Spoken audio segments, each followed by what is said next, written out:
के बारे में बात करेंगे। तो सबसे पहले हम किडनीज़ के स्ट्रक्चर को देखते हैं। तो किडनी जो है it is a main osmoregulatory organ और मेन एक्सक्रीटरी ऑर्गन। किडनी जो है वो मैमल्स में लिवर के जस्ट नीचे और पोस्टीरियरली प्रेजेंट होती है, और किडनी के ऊपर एक ग्लैंड होते हैं जिसको हम एड्रीनल ग्लैंड या सुप्रारीनल ग्लैंड कहते हैं। किडनी जो है वो जो ब्लड है उसको फिल्टर करती है एंड प्योरीफाई करती है, और जो किडनी में जो ब्लड है वो कई बार प्योरीफाई होता है, और ये ऑर्गन कम से कम जितना ऑक्सीजन हम कंज्यूम करते हैं लंग्स से, उसका 25% ऑफ ऑक्सीजन जो है वो यहाँ किडनी फंक्शंस में काम में आता है। तो ये जो ऑक्सीजन होता है ये केमिकल एनर्जी जो है एरोबिक रेस्पिरेशन से एटीपी फॉर्म करके और किडनी के फंक्शंस को परफॉर्म करने के लिए काम में आती है। और किडनी जो है उसमें से जो फिल्ट्रेट निकलता है उसको हम यूरिन कहते हैं, बिकॉज ब्लड से छन करके जो एक्सक्रीटरी प्रोडक्ट्स होते हैं या जो हार्मफुल सब्सटेंसेस होते हैं वो वाटर के साथ मिलकर के यूरिन फॉर्म करते हैं। नाउ किडनी का जो स्ट्रक्चर है इसको हम यदि देखें तो किडनी का स्ट्रक्चर जो है 3 लेयर्स का बना हुआ होता है। आउटर मोस्ट लेयर जो होती है कनेक्टिव टिश्यूज़ की लेयर होती है जिसे रीनल फैसिया कहते हैं, और सेकेंड लेयर जो होती है उसे कहते हैं पेरी रीनल फैट कैप्सूल। ठीक है। नाउ थर्ड जो इनर मोस्ट लेयर होती है उसे हम रीनल कैप्सूल कहते हैं, और अंदर की तरफ किडनी जो है वो 3 भागों में बटी हुई होती है, cortex, medulla and renal pelvis. ये रीनल पेल्विस जो होता है वो किडनी का जो कॉनकेव पार्ट है, बीन शेप किडनी का जो कॉनकेव पार्ट है हाइलम, वहाँ प्रेजेंट होता है। और यहाँ पर जो रीनल कॉर्टेक्स है वो ग्रेन्युलर होता है because of the presence of nephrons, जो कि यूरिन फॉर्मेशन की या किडनी की फंक्शनल यूनिट है। और मेड्यूला होता है जिसमें कि पायरामिड्स प्रेजेंट होते हैं, और ये पायरामिड्स रीनल पायरामिड्स कहलाते हैं।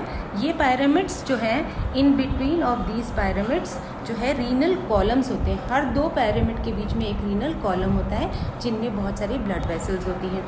तो टिप ऑफ पायरामिड जो है वो जनरली रीनल पेपिला कहलाता है, और वो रीनल पेल्विस को पॉइंट करता हुआ होता है। सो जनरली किसी किडनी में 8 रीनल पायरामिड्स पाए जाते हैं। ये रीनल पायरामिड्स जो हैं वो साथ के जो एडजॉइनिंग कॉर्टिकल रीजन्स हैं उनमें लोब्स का फॉर्मेशन करते हैं, इसलिए जो किडनी है वो लोब्यूलर दिखाई देती है।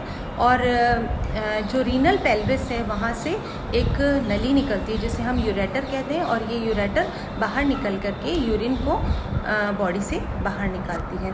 नाउ रीनल पेल्विस जो है वो फिर अंदर की तरफ 2 या 3 एक्सटेंशंस में डिवाइडेड होती है जिनको मेजर कैलाइसिस कहते हैं, जो फर्दर माइनर कैलाइसिस में डिवाइडेड होते हैं।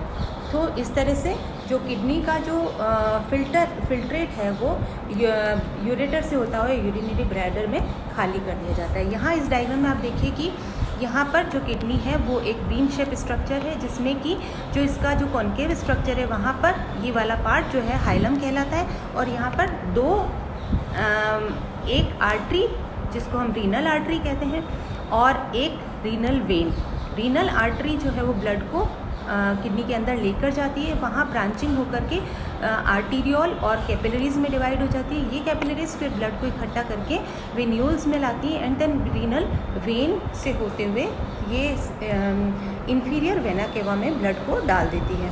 तो ये वाला पार्ट जो है वो किडनी में बहुत डेंस ब्लड सप्लाई का होता है, बिकॉज यहाँ पर जो किडनी है वो यूरिनिफरस ट्यूब्यूल के थ्रू नेफ्रिक फिल्ट्रेट जो बनाती है उसको रीएब्जॉर्ब किया जाता है, और वो रीएब्जॉर्ब करके कैपिलरीज में डाल दिया जाता है। नाउ जो बीन शेप स्ट्रक्चर है वो उसमें आउटर पार्ट जो है वो कॉर्टेक्स है, इनर पार्ट मेड्यूला है। मेड्यूला में आप देख रहे हैं पायरामिड्स हैं, और ये पायरामिड्स जो हैं वो कोनिकल शेप के हैं, जिनकी कोन जो है वो हाइलम या पेल्विस की तरफ फेस करते हुए है, और कई सारे कॉलम्स के बीच में कई सारे पायरामिड्स के बीच में रीनल कॉलम्स प्रेजेंट होते हैं। नाउ पेल्विस वाला जो भाग देख रहे हैं आप यहाँ पर मेजर और माइनर कैलाइसिस देख रहे हैं, और वहाँ से एक यूरेटर निकल रहा है जो जाकर के यूरिनरी ब्लैडर में यूरिन को इकट्ठा करता है। तो जो किडनी है वो ब्लड वेसल्स के थ्रू जो ब्लड आता है उसमें जितने कंपोनेंट्स होते हैं उनको जो है फ़िल्टर करता है, और यहाँ पर जो आर्टरीज, वेन्स और नर्व्स जो है उनकी सप्लाई किडनी में एंट्री और एग्ज़िट जो है वो रीनल हाइलम के द्वारा होती है, और डेंस जो है ब्लड सप्लाई होती है यहाँ पर। एंड रीनल वेन्स जो है वो इकट्ठी होकर के इंफीरियर वेना केवा में जाती है। ये इतना मैं आप लोगों को बता चुकी हूँ।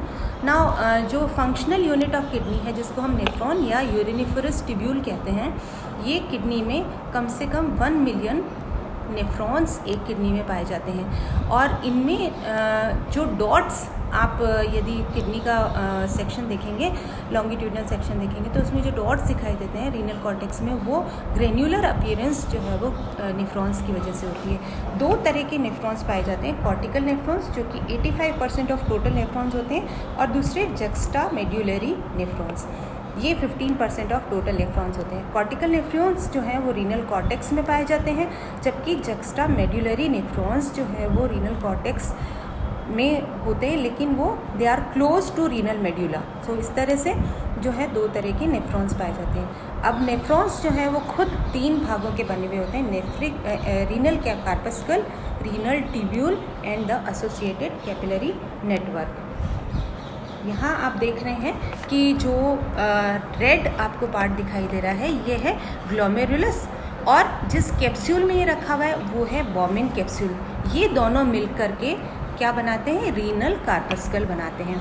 इस रीनल कार्पस्कल में जो ब्लड सप्लाई के लिए जो एंटर होती हुई आर्टीरियोल है उसको हम एफरेंट कहते हैं, AFFERENT, एफरेंट आर्टीरियोल, और जो ब्लड को बाहर ले जाती है उसे हम ईफरेंट, EFFERENT, ईफरेंट आर्टीरियोल कहते हैं। तो यहाँ पर जो ग्लोमेरुलस का जो फॉर्मेशन है वो ब्लड यहाँ आकर के इकट्ठा होता है, जाल बन जाता है कैपिलरीज का, और यहाँ जो ब्लड इकट्ठा होता है वो छन के बॉमन कैप्सूल में जाता है। बॉमन कैप्सूल और ग्लोमेरुलस मिल कर के क्या बनाते हैं, रीनल कार्पस्कल। और इसके आगे रीनल कार्पस्कल में जो बॉमन कैप्सूल है उसकी जो ल्यूमन है वो कॉन्टिन्यूस होती है प्रॉक्सिमल कॉन्वोल्यूटेड ट्यूब्यूल से। प्रॉक्सिमल कॉन्वोल्यूटेड ट्यूब्यूल यानी कि प्रॉक्सिमली प्रेजेंट है इसलिए इसको प्रॉक्सिमल, और कॉन्वोल्यूटेड है यानी कि घुमावदार है इसलिए इसको हम कॉन्वोल्यूटेड ट्यूब्यूल कहते हैं। ये प्रॉक्सिमल कॉन्वोल्यूटेड ट्यूब्यूल जो है वो लूप ऑफ हेनले के साथ कॉन्टिन्यूस होती है। लूप ऑफ हेनले क्योंकि वो लूप फॉर्म में है, यू शेप में है, इसलिए उसको हम लूप ऑफ हेनले कहते हैं। ये लूप ऑफ हेनले जो है वो, इसका जो लूप है वो 2 लिम्स का बना हुआ होता है, एक नीचे जाने वाली यानी डिसेंडिंग लिम, एक ऊपर आने वाली यानी कि असेंडिंग लिम। और ये असेंडिंग लिम जो है वो आगे जाकर के डिस्टल कॉन्वोल्यूटेड ट्यूब्यूल में से कनेक्टेड होती है। डिस्टल कॉन्वोल्यूटेड ट्यूब्यूल क्योंकि डिस्टली प्रेजेंट है, और कॉन्वोल्यूटेड क्योंकि कॉन्वोल्यूटेड या घुमावदार है, इसलिए इसको हम डिस्टल कॉन्वोल्यूटेड ट्यूब्यूल कहते हैं। और डिस्टल कॉन्वोल्यूटेड ट्यूब्यूल जो है फर्दर कई सारे नेफ्रॉन्स की डिस्टल कॉन्वोल्यूटेड ट्यूब्यूल किसी एक कलेक्टिंग डक्ट में ले जा कर के जो नेफ्रिक फिल्ट्रेट है उसको डाल देती है। तो इस तरह से जो रीनल कार्पस्कल है उसमें 2 भाग पाए जाते हैं, ग्लोमेरुलस और बॉमन कैप्सूल, लेकिन जो रीनल ट्यूब्यूल है उसके 3 भाग होते हैं, एक प्रॉक्सिमल कॉन्वोल्यूटेड ट्यूब्यूल, दूसरा लूप ऑफ हेनले, तीसरा डिस्टल कॉन्वोल्यूटेड ट्यूब्यूल, और सबके लिए कॉमन कलेक्टिंग डक्ट। इस तरह से ये जो रीनल ट्यूब्यूल है वो 3 भागों की बनी हुई होती है। और इसमें आप देख रहे हैं कि एक कैपिलरी नेटवर्क जो पेरीट्यूब्यूलर कैपिलरीज का, पेरीट्यूब्यूलर यानी ट्यूब्यूल के चारों तरफ फैला हुआ नेटवर्क जो है वो पाया जाता है। तो इस तरह से नेफ्रॉन जो है वो 3 भागों का बना होता है, renal corpuscle, renal tubule and capillary network. Now kidney का जो फंक्शन है, किडनी के फंक्शन की हम बात करें तो किडनी जो है ब्लड को नेफ्रॉन्स में फ़िल्टर करती है, और फिल्टर करके उसका जो फिल्ट्रेट है वो रीनल ट्यूब्यूल्स में होते हुए कलेक्टिंग डक्ट में जाकर इकट्ठा होता है, और ये जो फिल्ट्रेट है वो यूरिन कहलाता है। ये यूरिन कई सारी कलेक्टिंग डक्ट में से इकट्ठा होकर के और यूरेटर में जाता है, और यूरेटर जो है वो यूरिनरी ब्लैडर में यूरिन को खाली करता है। तो जो ये पूरी प्रोसेस है वो 3 स्टेप में होती है। पहला स्टेप है ग्लोमेरुलर फिल्ट्रेशन, दूसरा है ट्यूब्यूलर रीएब्जॉर्प्शन या इसको सेलेक्टिव रीएब्जॉर्प्शन भी कहते हैं, और तीसरा है ट्यूब्यूलर सिक्रीशन। तो ट्यूब्यूलर रीएब्जॉर्प्शन और ट्यूब्यूलर सिक्रीशन ऑलमोस्ट एक साथ होते हैं। ग्लोमेरुलर फिल्ट्रेशन जो है वो एक अलग प्रक्रिया जो कि ग्लोमेरुलस और बॉमेन कैप्सूल में होती है। तो यहाँ पर ग्लोमेरुलर फिल्ट्रेशन की जब हम बात करें तो जो ग्लोमेरुलर फिल्ट्रेशन है वो ग्लोमेरुलस की जो ब्लड सप्लाई करने वाली जो आर्टरीज़ हैं, इफरेंट आर्टरी से आता है और एफरेंट आर्टरी से आता है और इफरेंट से बाहर निकलता है। तो इस बीच में जो ग्लोमेरुलस यानी कि जो नेटवर्क है कैपिलरीज़ का, उस नेटवर्क की जो ब्लड है उसका एक प्रेशर क्रिएट होता है जिसे हम ग्लोमेरुलर हाइड्रोस्टैटिक प्रेशर कहते हैं। इसका जो मान है वो 55 mmHg होता है, और जो इसके अपोजिट जो काम करते हैं और दूसरे प्रेशर वो दो होते हैं। एक तो जो ब्लड में उपस्थित कॉलॉइड्स हैं वो ब्लड कॉलॉइडल ऑस्मोटिक प्रेशर लगाते हैं जिसको 30 mmHg से नापा जाता है, और दूसरा कैप्सूलर हाइड्रोस्टैटिक प्रेशर यानी जो बॉमेन कैप्सूल की जो हाइड्रोस्टैटिक प्रेशर है वो 15 mmHg होता है। तो यहाँ पर इन दो प्रेशर यानी BCOP और CHP, इन दोनों प्रेशर के अपोजिट डायरेक्शन में लगने से जो ग्लोमेरुलर हाइड्रोस्टैटिक प्रेशर है उस प्रेशर का क्योंकि ज़्यादा है वो 10 mmHg का डिफरेंस है, इस वजह से जो ब्लड है वो फिल्टर हो करके और कहाँ आ जाता है, बॉमेन कैप्सूल की ल्यूमन में आ जाता है। तो यहाँ पर एक तो इन प्रेशर की वजह से एक इफ़ेक्टिव फिल्ट्रेट प्रेशर क्रिएट होता है जिसकी वजह से जो ब्लड है वो फिल्टर हो करके और बॉमेन कैप्सूल की ल्यूमन में आ जाता है। और दूसरा यहाँ पर एक और इम्पॉर्टेंट जो बात है वो ये है कि जो कैपिलरीज़ होती हैं, ग्लोमेरुलस की जो कैपिलरीज़ हैं उनकी जो पोरोसिटी है, उनकी जो वॉल है वो नॉर्मल कैपिलरीज़ की वॉल से 500 गुना ज़्यादा जो है पतली होती हैं, यानी कि उनमें से उनकी जो पोरोसिटी है वो इतनी ज़्यादा होती है कि ब्लड उनमें से निकल के अपने आप जो है बॉमेन कैप्सूल में निकल सकता है। तो ये दो रीज़न की वजह से जो है ग्लोमेरुलर फिल्ट्रेशन होता है, या इसको हम अल्ट्रा फिल्ट्रेशन कहते हैं। अल्ट्रा फिल्ट्रेशन इसलिए कहते हैं क्योंकि अल्ट्रा जो है छेद में से इसको फिल्टर ब्लड जो है वो फिल्टर होता है, इसलिए इसको अल्ट्रा फिल्ट्रेशन कहते हैं। और ये फिल्ट्रेशन इफ़ेक्टिव फिल्ट्रेशन प्रेशर की वजह से होता है, और इस प्रेशर की वजह से water, amino acids, salts, fatty acids, glucose, urea, uric acid, creatinine and toxins ये सब छन करके कहाँ आ जाते हैं, बॉमेन कैप्सूल की ल्यूमन में आ जाते हैं। और अब जो ये ल्यूमन में जो सब्सटेंसेस आ गए हैं, जो भी फिल्टर छन करके आया है उसे हम नेफ्रिक या ग्लोमेरुलर फिल्ट्रेट कहते हैं ना। जो ग्लोमेरुलर फिल्ट्रेट है अब ये कहाँ आ जाता है, बॉमेन कैप्सूल की ल्यूमन से ये प्रॉक्सिमल कॉन्वोल्यूटेड ट्यूब्यूल में आ जाता है। अब यहाँ पर जो ट्यूब्यूलर पार्ट है नेफ्रॉन का, यानी कि proximal convoluted tubule, loop of Henle and distal convoluted tubule, ये तीनों ही पार्ट सेलेक्टिव रीएब्जॉर्प्शन में भाग लेते हैं। तो सेलेक्टिव रीएब्जॉर्प्शन सेलेक्टिव क्यों? क्योंकि जो नेफ्रिक फिल्ट्रेट या ग्लोमेरुलर फिल्ट्रेट है उसमें से water, amino acids, salts, fatty acids, glucose ये सब सेलेक्टिवली रीएब्जॉर्ब कर लिए जाते हैं, जबकि यूरिया, यूरिक एसिड, क्रिएटिनिन और टॉक्सिन्स इनको नेफ्रिक फिल्ट्रेट से बाहर निकाल दिया जाता है। तो क्योंकि जो एब्जॉर्प्शन है वो क्योंकि ये एब्जॉर्प्शन सेलेक्टिव है इसलिए इसको सेलेक्टिव रीएब्जॉर्प्शन है, और दोबारा से फिल्टर होने के बाद में रीएब्जॉर्ब हो रहा है, इसलिए इसको सेलेक्टिव और रीएब्जॉर्प्शन कहते हैं। तो यहाँ पर सेलेक्टिव रीएब्जॉर्प्शन जो है वो अलग अलग भागों में अलग अलग तरीके से होता है। जैसा कि आप लोग इस डायग्राम में देख रहे हैं कि यहाँ पर ये जो रीएब्जॉर्प्शन है वो मैंने आपको प्रॉक्सिमल कॉन्वोल्यूटेड ट्यूब्यूल का दिखा रखा है। और प्रॉक्सिमल कॉन्वोल्यूटेड ट्यूब्यूल की जो ल्यूमन है उसका जो बॉर्डर होता है वो ब्रश बॉर्डर होता है, और ये ब्रश बॉर्डर होने की वजह से जो रीएब्जॉर्प्शन के लिए जो सरफेस एरिया है वो इंक्रीज़ हो जाता है, और इसकी जो एपिथेलियल सेल्स हैं उसमें माइटोकॉन्ड्रिया पाए जाते हैं। ये माइटोकॉन्ड्रिया रीएब्जॉर्प्शन के लिए जो एनर्जी है उसके उस एटीपी फॉर्म करने के लिए, ये यहाँ पर एनर्जी देने के लिए ये यहाँ पर प्रेजेंट होते हैं। तो ये दो फैक्टर्स ऐसे हैं,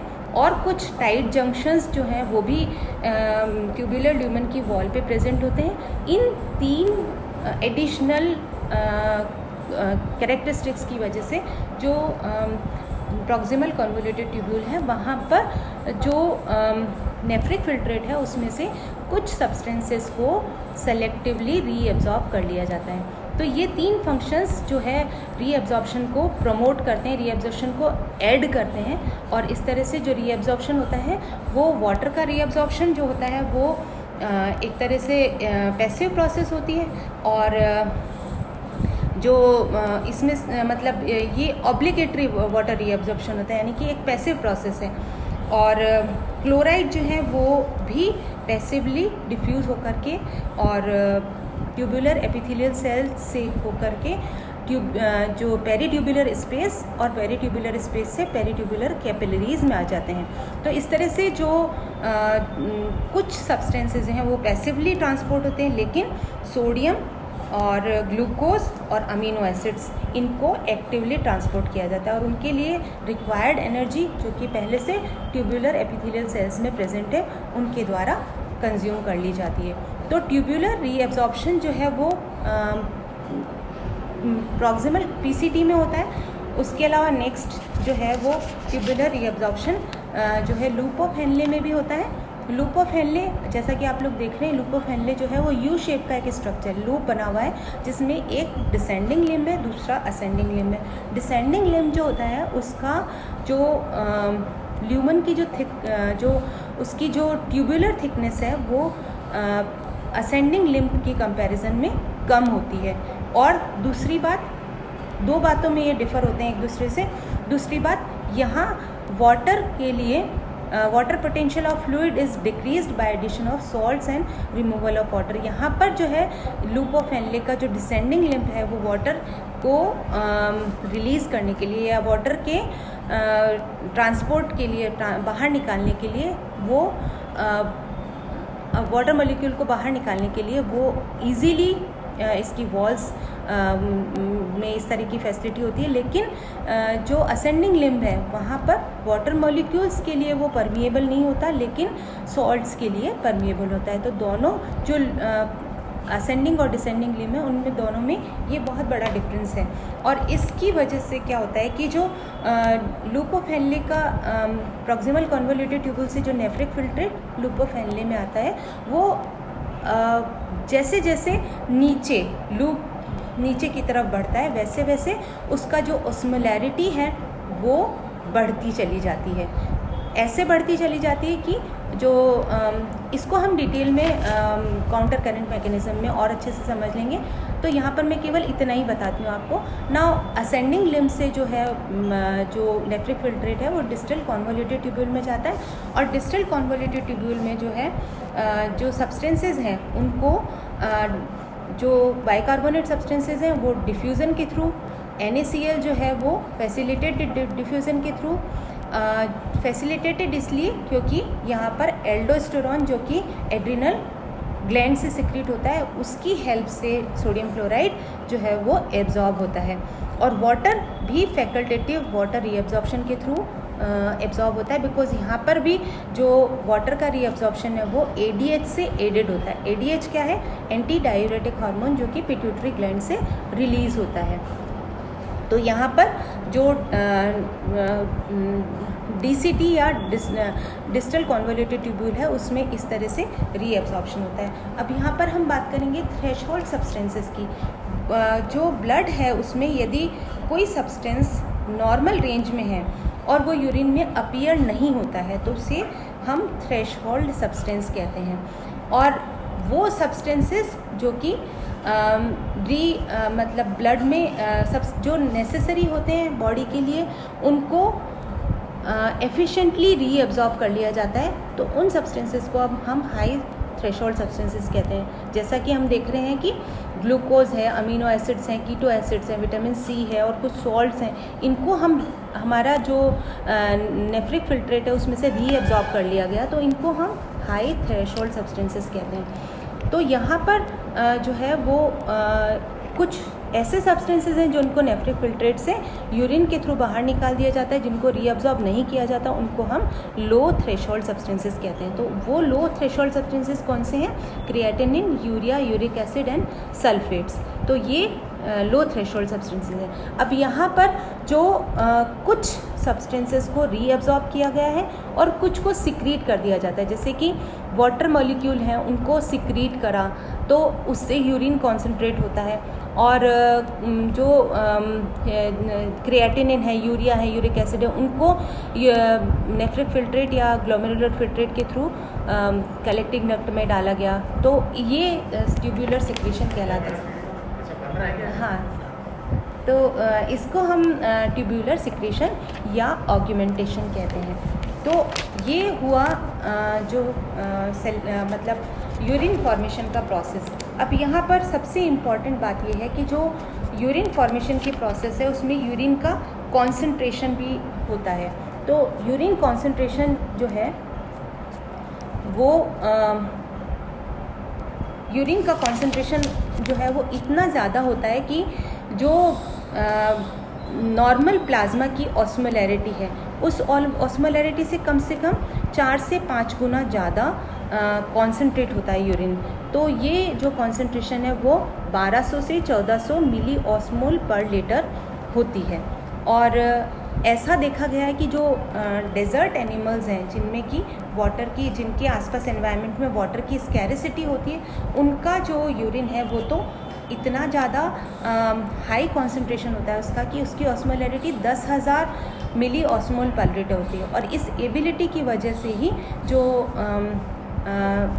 ऑस्ट्रेलियन हुपिंग माउस है वो डेजर्ट एनवायरनमेंट में कई दिनों तक बिना पानी पिए भी ज़िंदा रह पाता है। लेकिन इसके विपरीत यदि हम देखें कि जो एक्वेटिक एनिमल्स हैं उनमें यूरिन की कॉन्सेंट्रेशन बहुत कम होती है, बहुत कम कॉन्सेंट्रेटेड यूरिन होता है, लाइक 500 मिली ऑस्मोल पर लीटर, जैसा कि बीवर में देखा गया है, क्योंकि इसके आसपास वाटर की प्रचुरता होती है। नाउ यहाँ पर जो वाटर कंसंट्रेशन का जो काम है वो मेन काम जो है काउंटर करंट मैकेनिज़्म के द्वारा किया जाता है।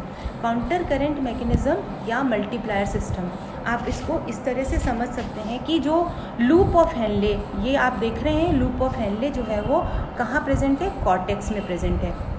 बाकी का जो नेफ्रॉन का जो बाकी भाग है वो कॉर्टेक्स में प्रेजेंट है और लूप ऑफ हेनले मेड्यूला में प्रेजेंट है। तो यहाँ पर जो मेड्यूला में इसका जो उपस्थिति है, और दो इसकी मुख्य विशेषताएं जो मैं आपको पहले बता चुकी हूँ कि डिसेंडिंग लिम्ब जो है वो पतला होता है, असेंडिंग लिम्ब मोटा होता है। डिसेंडिंग लिम्ब वाटर के लिए पोरस होता है, उसकी परमेबिलिटी वाटर के लिए ज़्यादा होती है, सॉल्ट्स के लिए, आयंस के लिए कम होती है, जबकि असेंडिंग लिम्ब की परमेबिलिटी वाटर के लिए नील होती है और आयंस के लिए, सॉल्ट्स के लिए परमेबल होता है। तो इन दो क्वालिटीज़ की वजह से जो यूरिन का जो फॉर्मेशन है उसको कॉन्सेंट्रेट किया जाता है। और कैसे होता है ये कॉन्सेंट्रेट? काउंटर करंट मैकेनिज़्म के द्वारा। काउंटर करंट जो काम डिसेंडिंग लिम्ब करता है, असेंडिंग लिम्ब उसके अपोजिट काम करता है, तो दोनों एक दूसरे को काउंटर करंट करते हैं। और क्योंकि करंट में ये हो रहा है इसलिए ये प्रोसेस काउंटर करंट मैकेनिज़्म कहलाती है। और यहाँ पर जो सोडियम आयंस जो कि पहले ही मेड्यूला में सॉल्ट की जो है कंसंट्रेशन ज़्यादा होती है, मेड्यूला में जो ऑस्मोलैरिटी है वो ज़्यादा होती है, और उसके साथ साथ सोडियम आयंस असेंडिंग लिम्ब से बाहर निकल के पेरिट्यूब्युलर स्पेस में जाते हैं और वहाँ पर जाकर के उसको मल्टीप्लाई कर देते हैं, जो सॉल्ट्स हैं उनको मल्टीप्लाई कर देते हैं। इसलिए इस मैकेनिज़्म को काउंटर करेंट मल्टीप्लायर सिस्टम भी कहते हैं। और क्योंकि इस सिस्टम में वासा रेक्टा, या आप कह सकते हो कि जो